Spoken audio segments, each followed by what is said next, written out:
This is Eshaan Akbar and he's deaf. What? This is Jamie MacDonald and he's blind. I've got died in a chip pan fire written all over me. There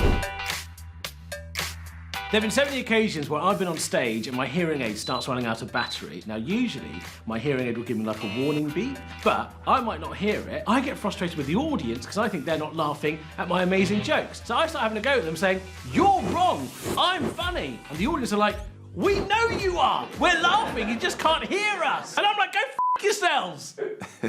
Happens all the time. Yeah, I've played to a few just empty rooms.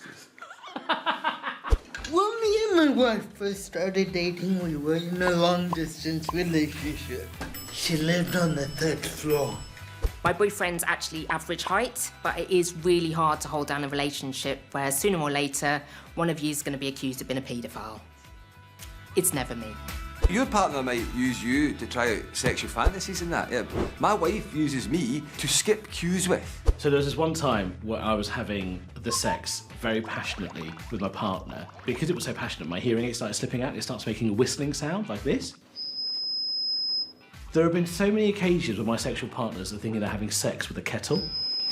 My girlfriend and I want to spice up our love life a bit. She suggested having a threesome. Yeah, I was so excited.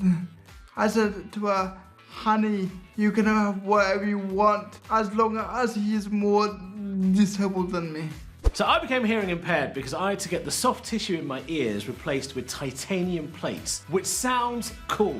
But when you're raising a Muslim family, that is a problem, because travelling through airports, absolute nightmare. It starts beeping, you can just see the immigration officers going, "They put bombs in ears now?"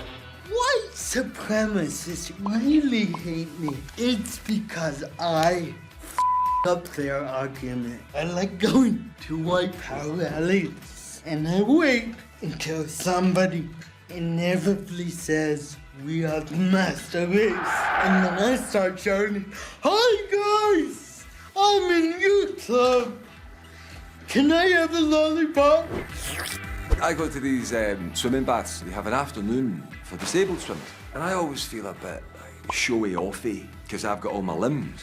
If you see a short person on television, you'll probably presume they're a Paralympic swimmer. That is basically the portrayal. And as a group of people, we are actually very, very good at swimming. Mainly because historically, we're used to being tied up in a sack and thrown in the river.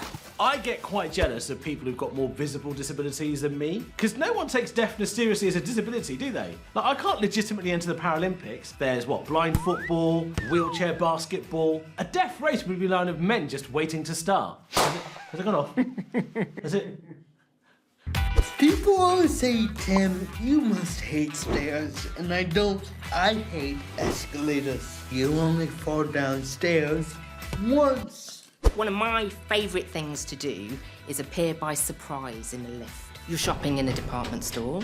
Bing! Lift doors open. Here I am, b****s. What am I even doing in there? I can't reach the buttons. Just f***ing with your mind. The most exercise I get is when I masturbate.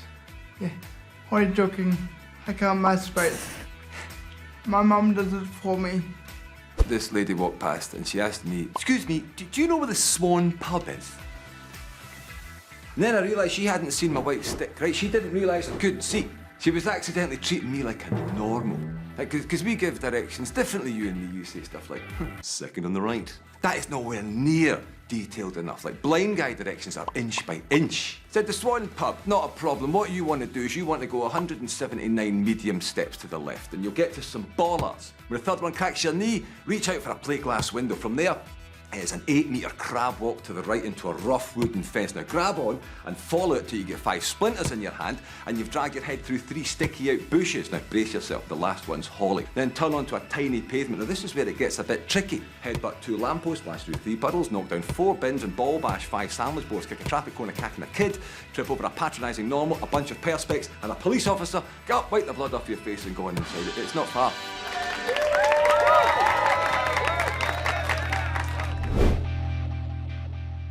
There have been so many sexual partners where I'm about... think we should really emphasise that there's been loads of them this year. Just so everyone's clear. Yeah? I'll shag.